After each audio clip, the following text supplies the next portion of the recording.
Listo, entonces decía que es un paciente masculino de 47 años que tiene un cuadro de un mes de evolución en el cual pues tiene presencia de síntomas constitucionales, tiene un deterioro pues progresivo de la clase funcional asociado pues a una ictericia generalizada.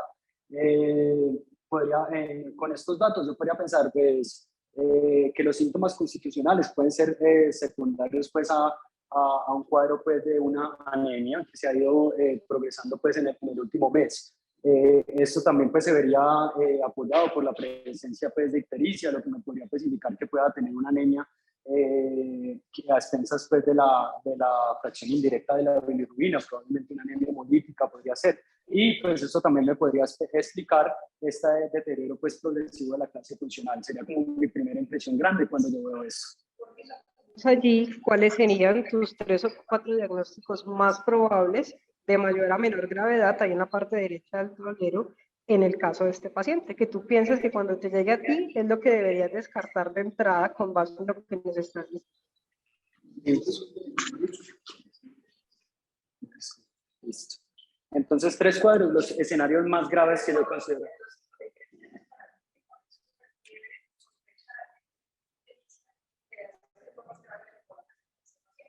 Listo. Entonces, mi primera impresión diagnóstica más grave sería una anemia hemolítica microangiopática.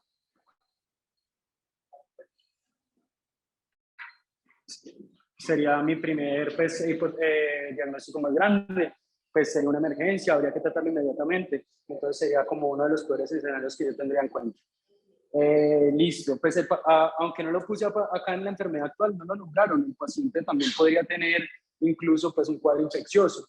Entonces también habría que tenerlo en cuenta. Habría que pensar también como segunda causa que el paciente pues tenga una infección, puede ser aunque bueno, es agricultor, realmente no sé qué tanta prevalencia hay de malaria en jardín, pero podríamos pensar que tiene una malaria y dentro de esta, en el peor de los escenarios, podría ser una malaria complicada.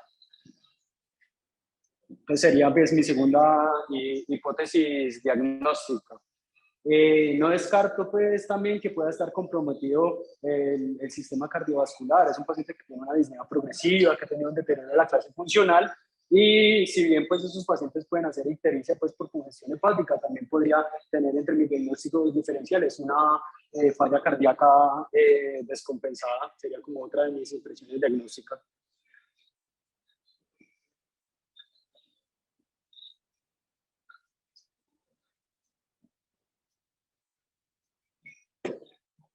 Listo. ¿Y qué pensarías de pronto, Diego? Agricultor, fiebre, ictericia, y si de pronto por ahí nos dijeron que estuvo sangrando.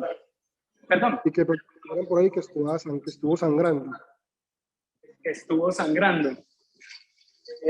Listo, entonces pues otra posible sería que tuviera un dengue dentro de las infecciosas. Podría ser un dengue pues con signos de alarma o lo que anteriormente pues se llamaba un dengue hemorrágico. Podría estar también entre mis consideraciones diagnósticas. O sea que en esas englobaríamos los posibles síndromes ictílicos hemorrágicos de contarnos que el paciente estuviera sangrando. ¿Listo? Okay. Muy bien.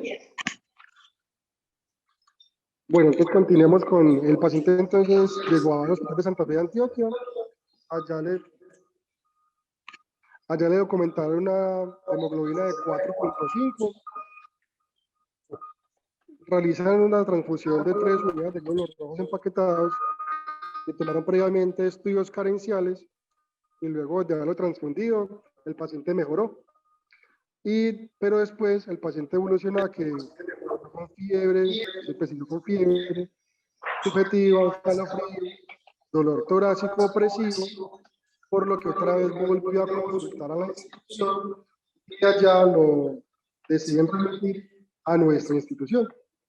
Con los hallazgos pues de que el paciente estaba presentando, cuando ingresa acá, se le pregunta en revisión por sistemas y no refiere nada más, no tiene síntomas respiratorios, no tuvo hemoptisis, niega cambios en el hábito intestinal, no tuvo melena, tampoco tuvo lesiones en piel y tampoco tuvo síntomas neurológicos. Listo.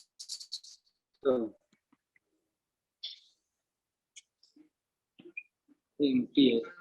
Listo, entonces entiendo que el consultor tenía una anemia grave en ese momento cuando consultó, por lo que fue necesario pues transfundirle 3 unidades de glóbulos rojos, ¿cierto? Entiendo que le transfundieron, le dieron salida, el paciente reconsultó nuevamente ahorita con fiebre, escalofríos, dolor torácico opresivo, correcto. Diego, hasta ahí. Listo. Esos nuevos datos No, del paciente que lo hicieron reconsultar, ¿te replantean los diagnósticos diferenciales iniciales que tenías? ¿Te desestiman algunos de los que ya tenían o te plantea algunos nuevos? Yo podría tener de pronto la raza del paciente, tengo es mestizo. La pregunta de la raza, ¿qué te orientaría o qué te gustaría saber al respecto? ¿Qué te hace pensar eso? ¿O qué te cambia? Pues si bien uno con una anemia severa uno puede tener un dolor torácico opresivo, que puede ser secundario pues a la anemia severa, que con esa pregunta lo que quería dilucidar era que este paciente no estuviera haciendo pronto un síndrome torácico agudo en el contexto pues de una crisis trepanocítica. Entonces hacia allá iba dirigida mi pregunta. Ya.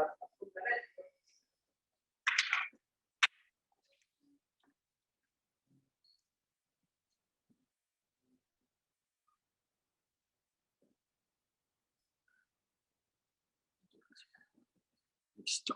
Ok. De acuerdo, vamos a darle a los antecedentes personales.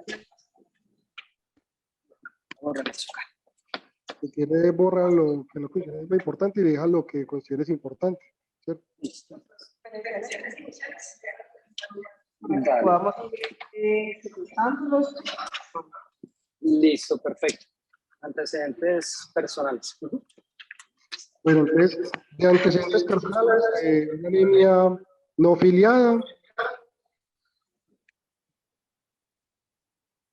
una trombosis crónica de la vena porta con degeneración cavernomatosa, Una trombosis de la vena porta. una trombosis crónica de la vena porta con degeneración cavernomatosa. Ajá, con una transformación. Él tuvo una esplenectomía por una laparotomía en 2017 y esta esplenectomía en 2017 por laparotomía se motivo. No hay historia clínica que documente el porqué de esa intervención, pero cuando se le interrogó al paciente, refería que no había sido de causa traumática. Al parecer fue espontáneo. Ok.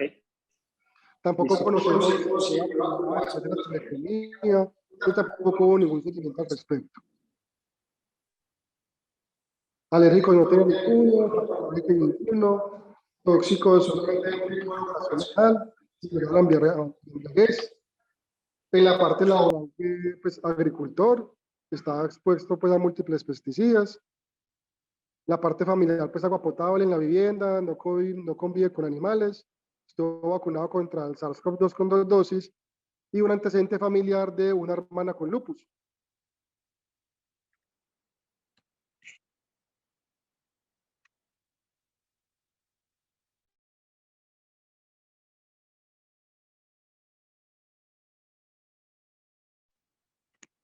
Bueno, entonces seguimos con el examen físico. ¿Qué te llama la atención de los antecedentes del paciente? Que te puedas sopesar o dar alguna pista nueva dentro de los diferenciales que llevamos hasta ahora.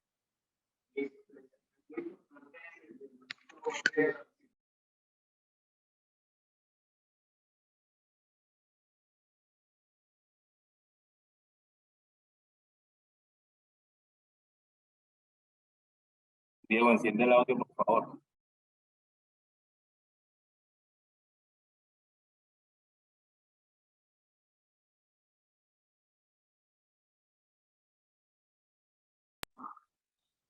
Hemoglobinuria, pues fue lo que pensé, ¿no? Una hemoglobinuria paroxística nocturna. Si bien se relaciona más pues, con un síndrome de Budd-Chiari, pensé pues en ese momento en ese tipo pues, de anemia hemolítica. Dentro de los antecedentes, pues es muy importante también lo de la esplenectomía.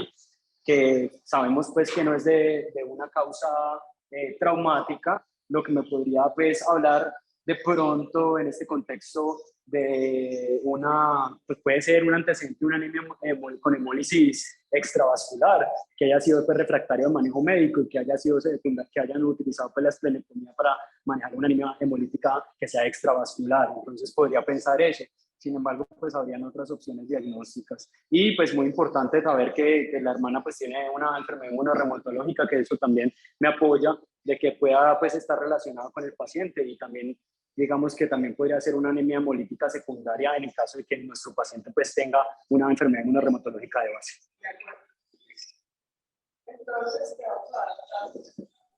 Del examen físico. Listo.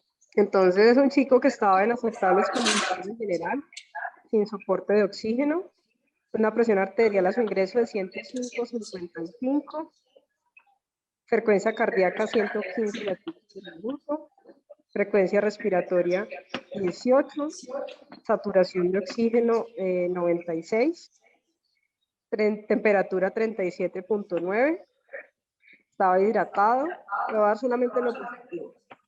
Histérico en escleras, pálido, sin lesiones en cavidad oral.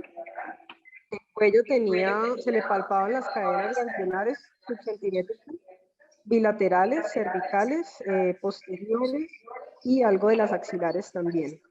Adenopatías subcentimétricas. Ok. Los ruidos cardíacos estaban cárdicos, pero rítmicos, regulares, sin soplos, sin desdoblamientos, sin S3. La parte pulmonar normal, al abdomen nada llamativo, y el resto estaba completamente normal del examen. El abdomen no hay hepatomegalia.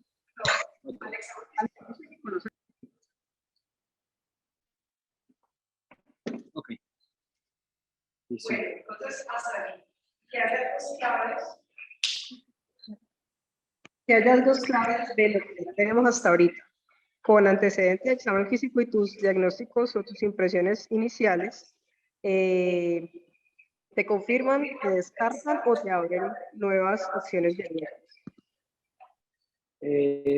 Pues digamos que al examen físico, pues de lo que tenemos positivo, realmente lo único que me aporta es que está pálido y que está ictérico. O sea, en ese punto yo podría pensar que, pues, que tiene una anemia efectivamente, pues por el resto del examen físico, y que tiene una ictericia que, pues, si bien no lo podría afirmar con toda certeza, podría ser secundaria pues a hemólisis, pensaré yo en ese momento.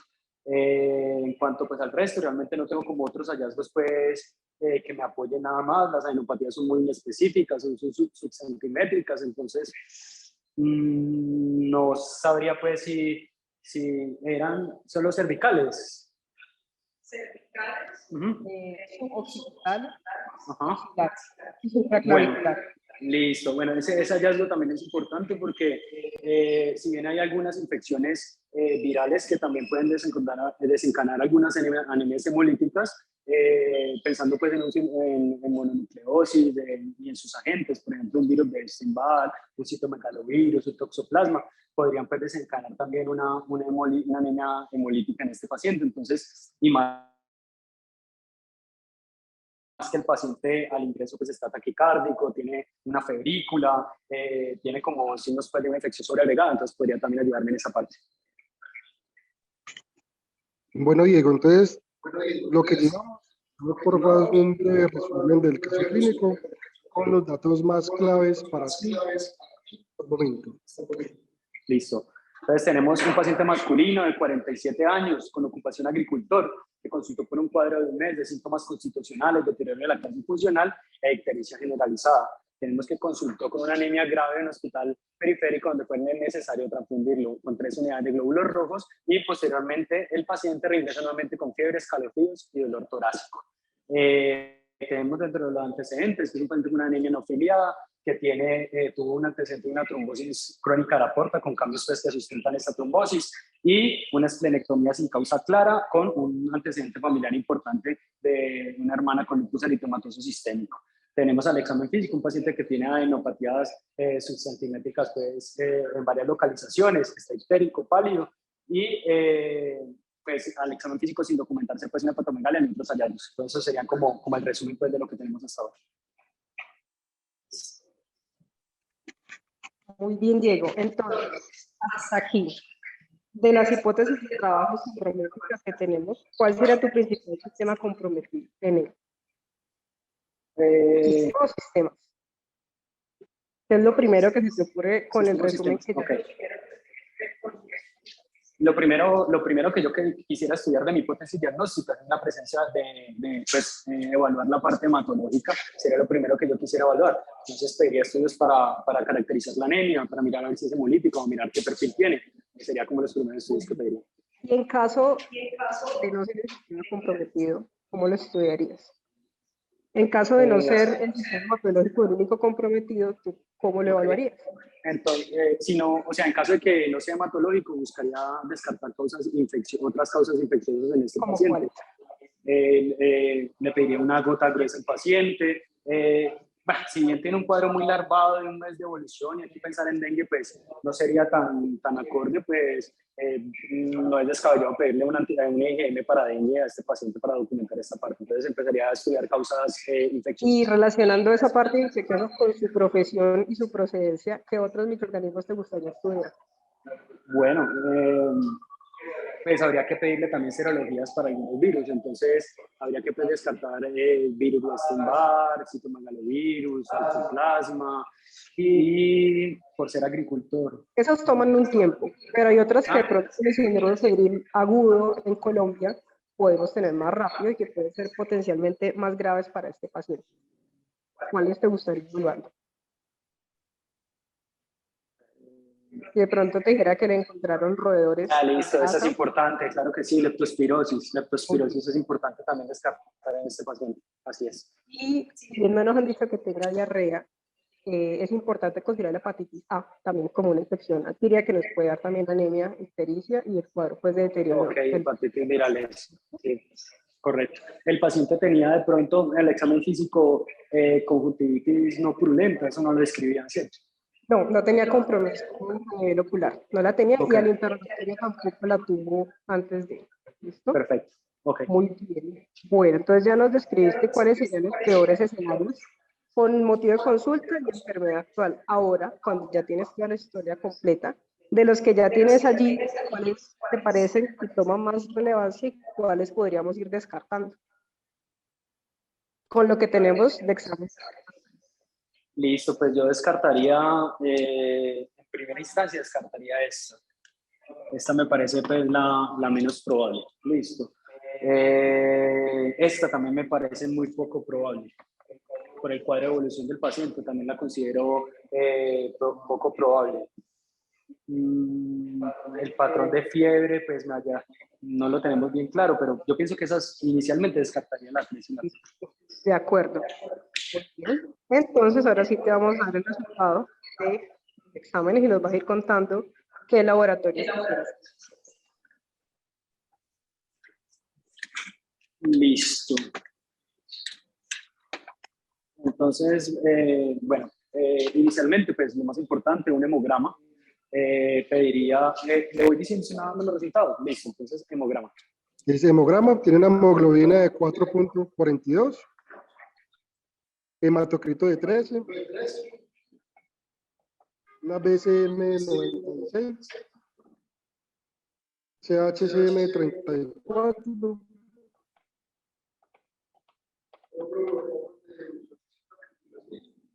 glóbulos rojos de 1.823.000,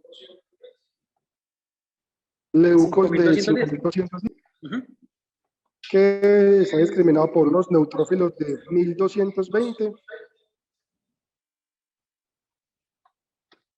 y unos linfocitos de 3.480.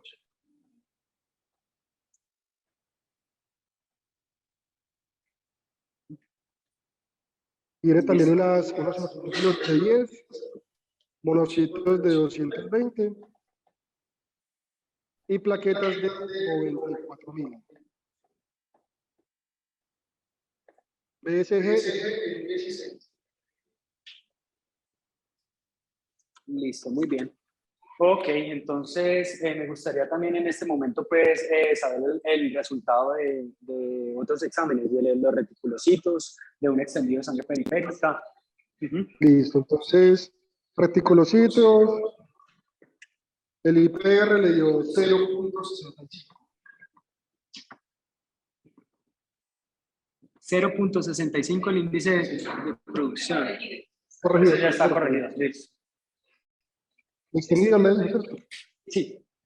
El extendido reporta neutrófilos de 18%, 60%, mielocitos de 1%, y menciona un 5% de células de tamaño pequeño, mediano, escaso citoplasma, cromatina de maduración intermedia, los nucleoides y reportada ya hipocromía, microcitosis.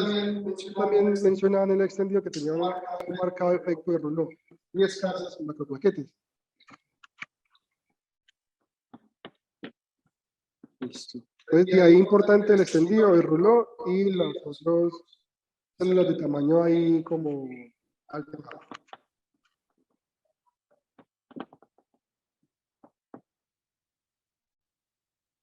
Bien. Los estudios darían para esa anemia. Listo. Entonces, ya tenemos reticulocitos, tenemos el hemograma, tenemos un extendido de sangre periférica. Tenemos que hacer un perfil hepático, tenemos que conocer las bilirrubinas, conocer las transaminasas. Hay AST40, ANT57, bilirrubina total de 1.6, bilirrubina indirecta de 1.03 y una directa de 0.57. Y fosfato alcalina de 341. Tenemos LDH también. LDH de 733. Y de pronto una aptoglobina. Se demora en salir. Ah, Esa no se la envía para otro. está bien. ¿Qué más quieres conocer? ¿Cómo la clasificarían? Listo, bueno, entonces tenemos una anemia que es severa, tiene unos, bueno, RDW tenemos. No lo reportan. Ok. Bueno, entonces tenemos una anemia de volúmenes normales con tendencia pues a ser altos, ¿ya? Tenemos tiene un índice de producción de reticulocitos baja, o sea que sería pues a regenerativa. Tenemos pues un patrón que si bien sugiere pues una ligera hiperbilirubinemia indirecta con una LDH pues elevada con unas transaminasas normales. Entonces, y lo más llamativo pues en el sentido de sangre periférica es pues el Rouleau, es como lo que más me llama la atención. Muy bien, ahí está la parte roja, pero recuerda que el homoleucograma nos diera la función de la médula completa. Listo, ¿Qué más sí, te llama la perfecto. atención? Entonces tenemos adicionalmente, también tenemos en la parte de las otras líneas celulares, tenemos una trombocitopenia moderada, ¿ya? Y bueno, los leucos estarían normales y tendremos un poco de neutropenia, ¿no? Y los eosinófilos están normales. Esto. No, un aumento pues, de los linfos. Que hay pues una disminución marcada de los neutros, hay linfocitosis, pues en teoría tenemos una visitopenia, entonces tenemos compromiso en la línea roja, compromiso pues de las plaquetas, y bien los leucos están normales, hay neutropenia y linfocitosis, es como lo que me llama la atención. ¿Qué otros estudios te gustaría en este paciente entonces? Listo, entonces ya tenemos, bueno, quisiera descartar también igual hacerle unas carenciales, hacerle vitamina B12, hacerle ácido fólico y hacerle una ferroquinética. Bueno, ferritina de 4.197, Saturación de transferrina de 4100 ¿qué? 76%. 4197. Saturación de transferrina de 76%. Una B12 de 42. Perdón, ¿B12 cuánto? B12 de Ok. 742. ¿Y ácido fólico de pronto? No, listo, normal. Ok. Normal. Bueno, eso en los exámenes adicionales. Entonces aquí es muy llamativo esta ferritina pues aumentada.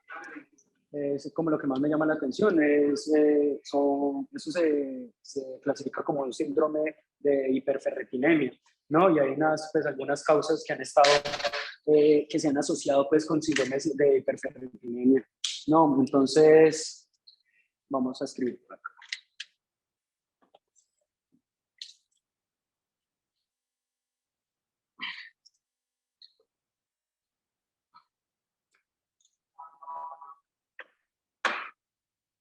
Entonces, uno es el síndrome hemofagocítico. Sería una pues, de las causas de hiperferritinemia. Acá también tenemos lo que de las causas, un SAF catastrófico. Es cuando hay pues, compromiso multiorgánico, también está asociado con hiperferritinemia. Bueno, si bien hay enfermedades autoinmunes que también pueden elevar esto, usualmente no lo hacen a niveles tan altos, normalmente no se elevan tanto. ¿Cómo replantearían los diagnósticos y en qué orden? Con lo que nos han solicitado hasta este momento. Ok.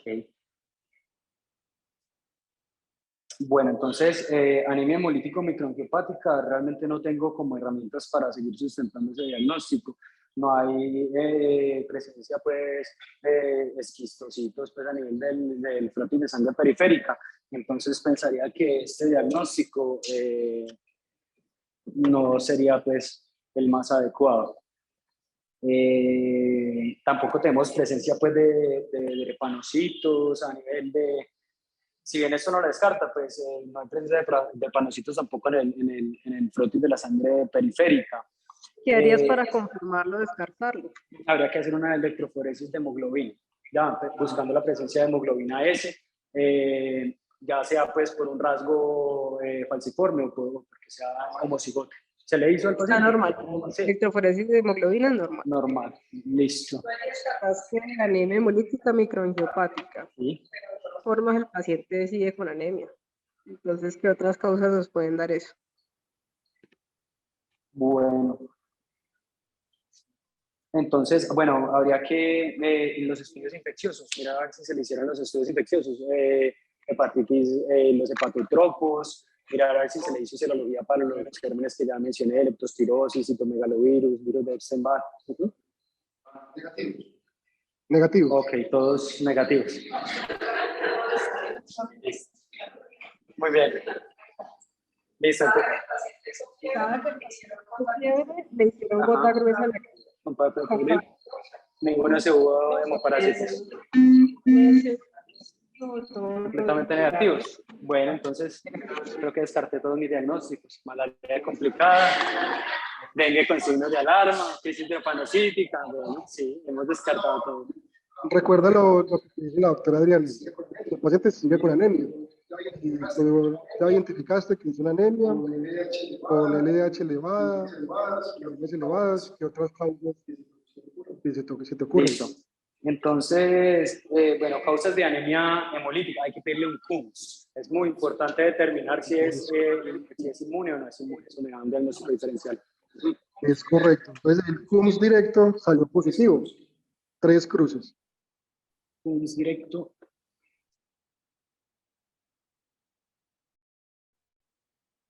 Aquí ya estamos en el contexto pues, de una anemia hemolítica de origen autoinmune. Me gustaría, si se puede, conocer un CUMS fraccionado, saber cuál es el perfil pues, de los anticuerpos. Perfecto. Entonces, el fraccionado, si quieres también... Bueno, ya los descartamos. Sí, bueno. Ya no son necesarios. Okay.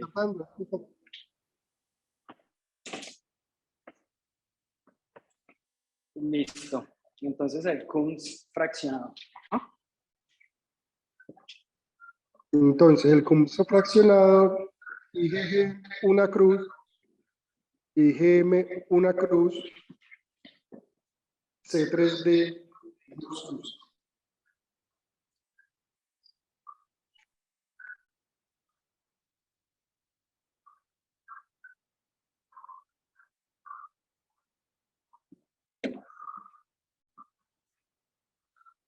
Listo. Ok, entonces, bueno, entonces, cuando hablamos de pues, anemias hemolíticas autoinmunes, tenemos que tener en cuenta, pues, que la mayor posible, pues, cuando hablamos de anemias calientes, un alto porcentaje tienen anticuerpos positivos. Y en las frías, pues, el mayor porcentaje tienen anticuerpos IgM positivos o también puede tener C3D, ¿cierto? Listo, pero sin embargo, acá pues el predominio pareciera ser de C3D, pareciera que tuviera pues un predominio de una anemia hemolítica por anticuerpos fríos. Pues uno revisa la literatura y uno a veces lo que hace es solicitar títulos pues para saber si son mayores a 64 para mirar a ver si podemos apoyar pues el diagnóstico. No creo que se le haya hecho pues al paciente esta parte. Ya, ok. Listo, entonces yo me decantaría pues en este momento por una anemia hemolítica por anticuerpos fríos. Listo, entonces tenemos que descartar causas que hayan desencadenado como tal esta anemia hemolítica por anticuerpos fríos. Y pues teniendo en cuenta que, el paciente tiene un antecedente familiar de una enfermedad inmunorreumatológica, yo le pediría un perfil inmunorreumatológico a este paciente pensando en que de pronto haya una causa inmunorreumatológica que ya se encadenado a esa anemia hemolítica. ¿Quién le quiere despedir? Listo, entonces inicialmente Ana. Negativo. Ana negativo, listo. C3, C4. Normal. Ok. Listo. De pronto tenemos unos ENAs. Negativo. Todos negativos.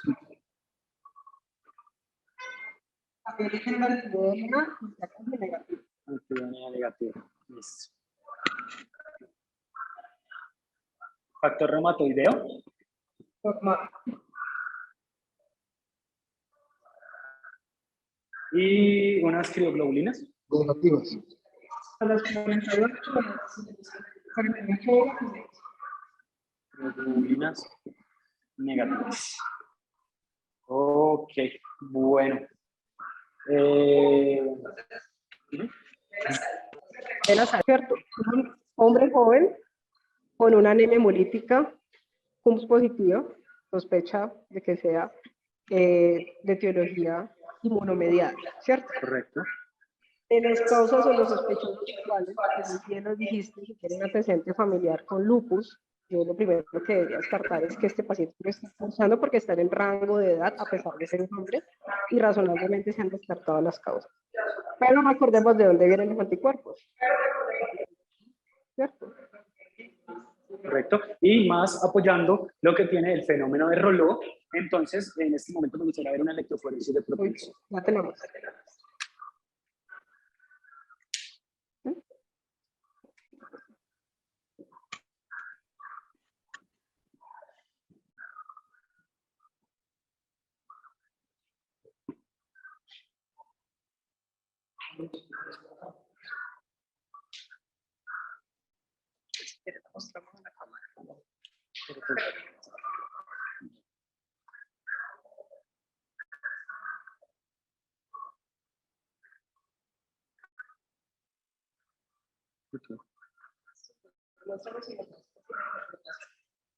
Sí, es que está viendo. Más abajo. Listo, entonces pues aquí tenemos una electroforesis de proteínas. Vemos que tiene pues, espérate, la escribimos un momento.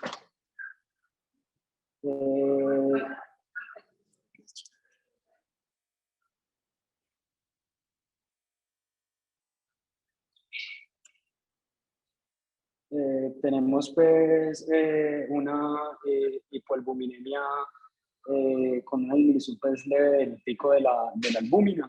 En cuanto a las regiones alfa 1, alfa 2 y beta, realmente no encontramos ninguna alteración, pero sí encontramos un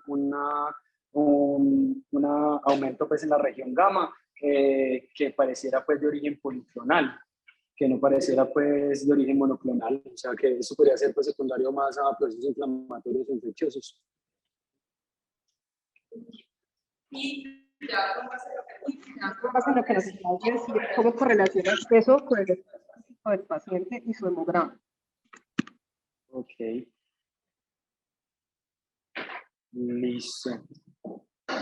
De pronto al paciente se le hizo una tomografía de tórax contrastada y de abdomen. ¿Eso se hizo?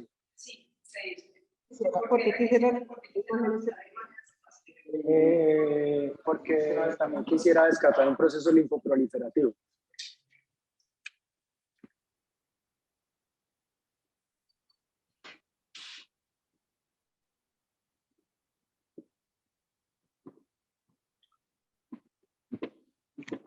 Entonces, sí, por eso lo solicito un ataque de tórax y de abdomen contrastado. Listo. En la tomografía dicen que no hay consolidaciones, dicen que no hay leve cardiomegalia, reportan pues la degeneración cardiomatosa con múltiples vasos colaterales de la aorta. Ahí mencionan que tiene hepatomegalia, tiene un hematísimo hepático y una pequeña hernia hiatal. Las tomografías de cuello mostraban cervicales a todos los niveles y se alcanzó a ver en la de tórax que tenía una adenopatía cervical. Ok, entonces adenopatías cervicales y axilares.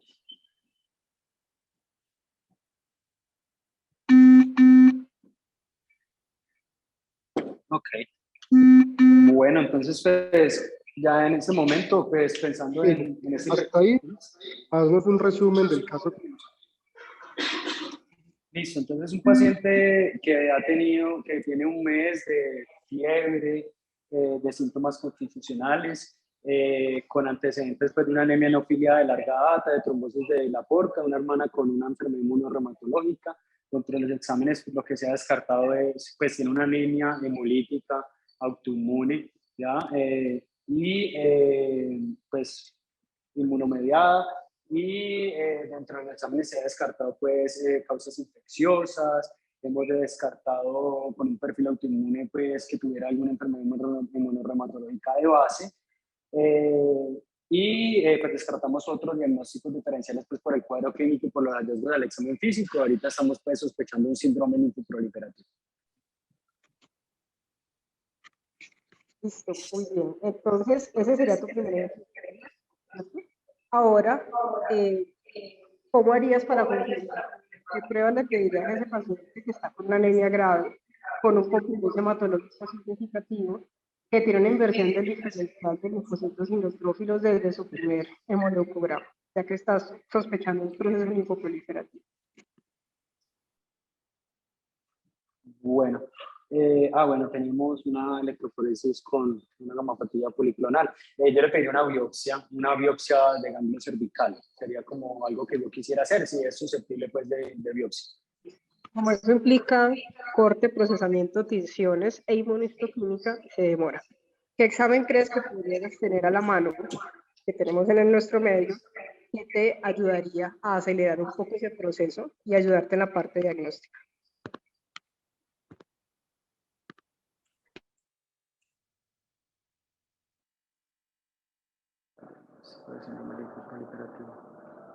Tenemos de pronto, bueno, de monoglobulinas pues van a estar normales. Están normales, Monoglobulinas diferenciadas van a estar normales. normales. Todos los niveles estaban normales, no había predominio de una inmunoglobulina sobre la. Recuerda que tenía anemia, la trombocitopenia y esa neutropenia. Bueno, pues también sería bueno mirarle la médula a ese paciente. Entonces hacerle un aspirado biopsia de médula ósea pensando eso podría apoyar que tenga un proceso linfoproliferativo con infiltración medular.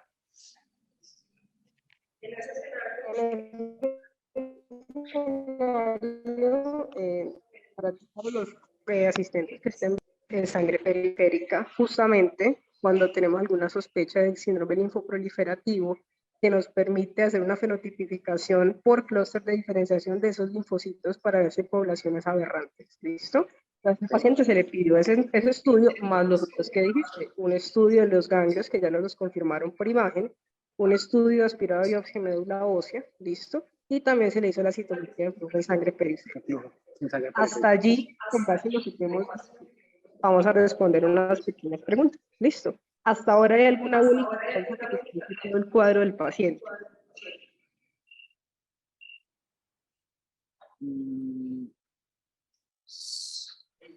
Sí, aunque lo que no me queda muy claro es la presencia de la autoinmunidad, del CUM directo, pues, y de los CUM del CUM fraccionado. Los hallazgos ahí no me cuadran mucho, pues, con el cuadro. ¿Qué crees que te pudiera estar dejando ese cabo suelto?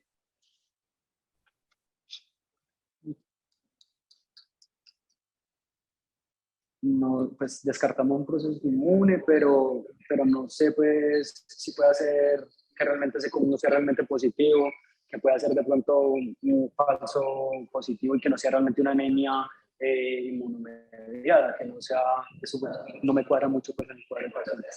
De acuerdo, o sea, sería poco probable que tuvieras dos enfermedades raras, ¿cierto? Al mismo tiempo. Estoy de acuerdo contigo. Ya descartamos razonablemente todo. ¿Y con qué diagnóstico te quedas más ahorita? Hasta ahora, pues lo más probable en este momento es quedarse pues, con un síndrome linfoproliferativo con probable infiltración medular. Eso sería lo que más se acomodaría pues, el cuadro del paciente. Listo.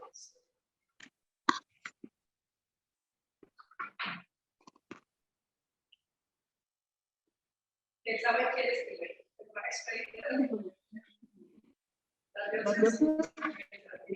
Listo, entonces vamos a dar la citología.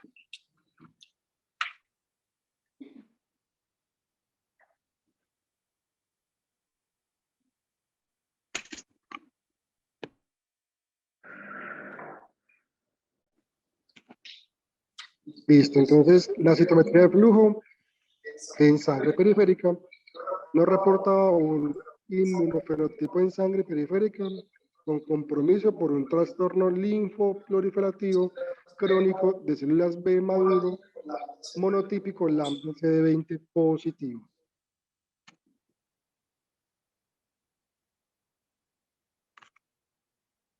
Y ya después también la biopsia de médula ósea, la biopsia de ganglio cervical, donde reportaban, luego de hacerle pues las múltiples inmunohistoquímicas, reportaba que tenía un linfoma agresivo y que en últimas era un compromiso por linfoma B de células grandes de tipo no centrogerminal.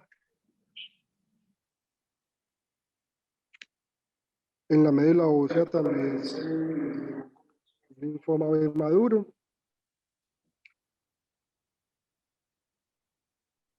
Y el diagnóstico final de linfoma B difuso, células grandes, no centrogerminal, y que no se descartaba la transformación a partir de un menor grado, según los datos clínicos del paciente, de un linfoma marginal esplénico. El cabo suelto era la esplenectomía atraumática. Okay. Listo.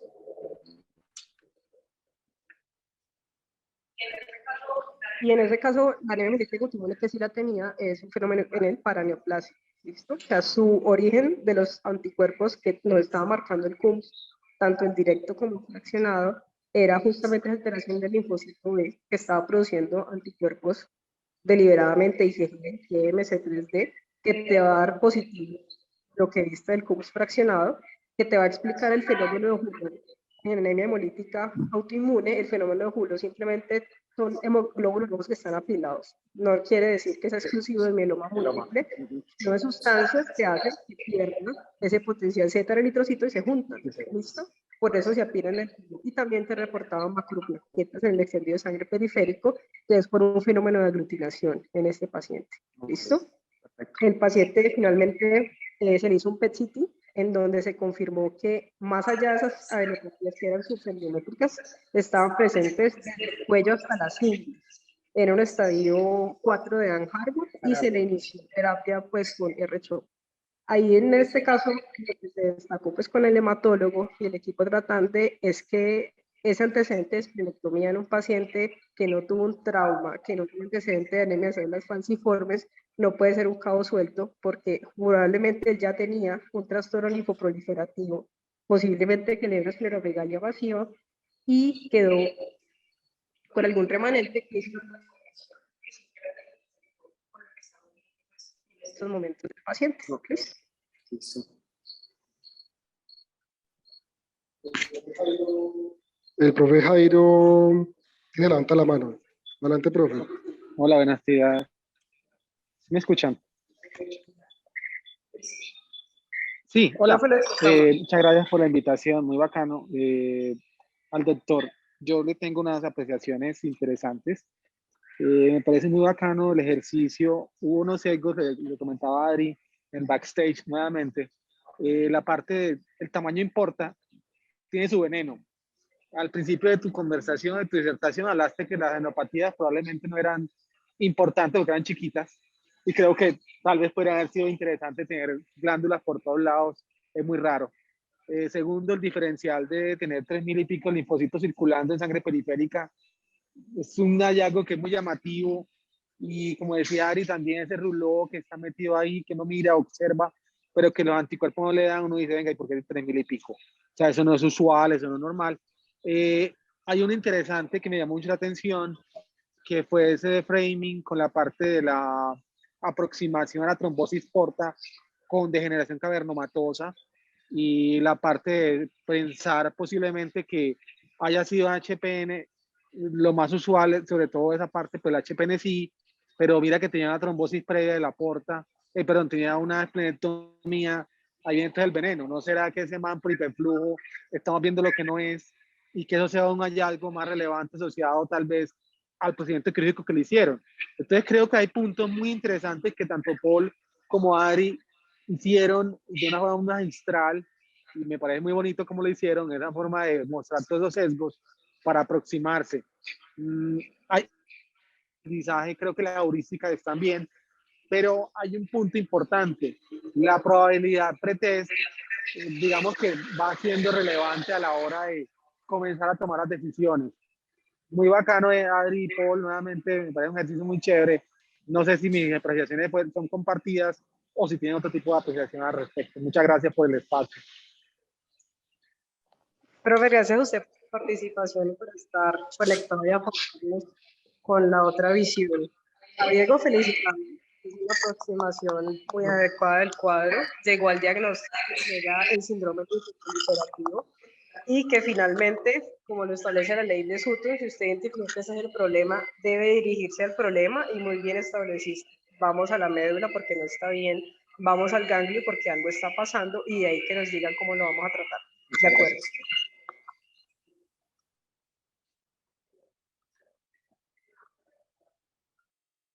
Doctor Alejandro Hernández, la mano de la... Hola, hola a todos. No, de acuerdo con el profe Jairo, felicitar pues al residente y a Jean Paul y a la doctora Adriana por el enfoque que fueron llevando al residente. Yo tenía pues como varias apreciaciones con respecto al tamaño y las adenopatías, pues eso es un tema de probabilidad pretest que se puede ir combinando pues como con otros hallazgos, por ejemplo el plurito, que las adenopatías no sean dolorosas, que las adenopatías sean pues pétreas y pétreas y no móviles, eso aumenta. Incluso hay un score que está en el libro que se llama Físico Racional, que uno podría aplicar para aumentar esa probabilidad de que una adenopatia sea patológica. También hay unos lugares que son siempre patológicos, independiente del tamaño, pues la adenopatía de Delfos, que es en la línea central en el cuello, la supraclavicular, la subtrocantérica, ojo con las poplíteas. Entonces, hay lugares pues que también nos hablan mucho y que si encontramos pues las adenopatías ahí, hay que prender pues la alarma de que puede ser una patología grave la que está pues detrás de eso. Ahora, el otro comentario que tenía era que identifiqué pues y le dije pues a los demás internistas un sesgo cognitivo en el residente bien interesante, que es un sesgo de anclaje. Entonces me llamó mucho la atención que cuando él estaba planteando las hipótesis diagnósticas, La primera hipótesis diagnóstica que planteó fue anemia microangiopática, que fue el tema que hablamos en la correlación clínico-patológica que hicimos con el propio Andrés García, pues hace poco, en la anterior actividad académica. Entonces es importante que tengan en cuenta que cuando se está haciendo un enfoque de estos, uno muchas veces tiende a anclarse al primer diagnóstico que uno vio, así sea un diagnóstico raro.